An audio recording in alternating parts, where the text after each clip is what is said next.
Pinag-usapan na sa Kamara ang panukalang bigyan ang Pangulo ng kapangyarihang suspindihin ang excise tax sa langis. Ang mababawa sa presyo kung tanggalin yan, alamin sa pagtutok ni Darlene Kai. 6 hanggang 10 piso agad ang tapyas sa kada litro ng diesel at gasolina kung sususpindihin ng excise tax ayon sa Department of Energy o DOE. Pero kailangan pa ng batas para dyan. Kaya tinalakay na sa Kamara kanina ang panukalang bigyan ng Pangulo ng emergency powers para suspindihin ang excise tax sa langis. It can be suspended 1 month, 2 months, 6 months, depends on the wisdom of the committee.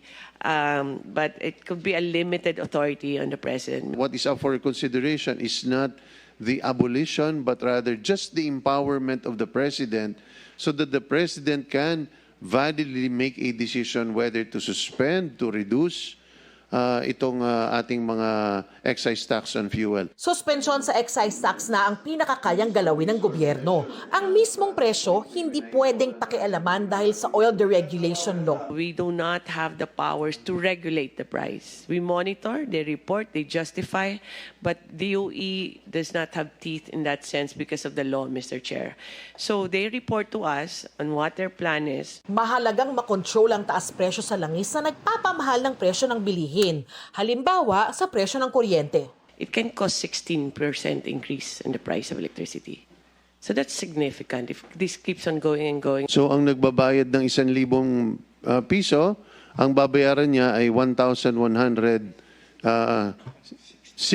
Tama ba? O 16. Nagpanukala rin ng economic manager sa Pangulo ng iba pang paraan para maibsan ang epekto ng krisis sa Middle East. Kasama na dyan yung fuel conservation, and then of course yung mga subsidies for the most vulnerable, especially those producers of food, transport sector in general.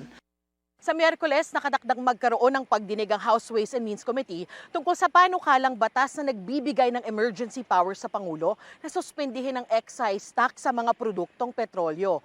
Kung sakali na i-certify as urgent ng Pangulo ang panukalang batas na yan, sa susunod na linggo ay maaari na raw itong maaprubahan ng Kamara. We recognize that this is a challenge we must face head-on, which is why the House of Representatives will work with the executive to focus on the measures that will help cushion the effects of rising oil prices on the various sectors of our economy, especially our workers, commuters, farmers, and small businesses.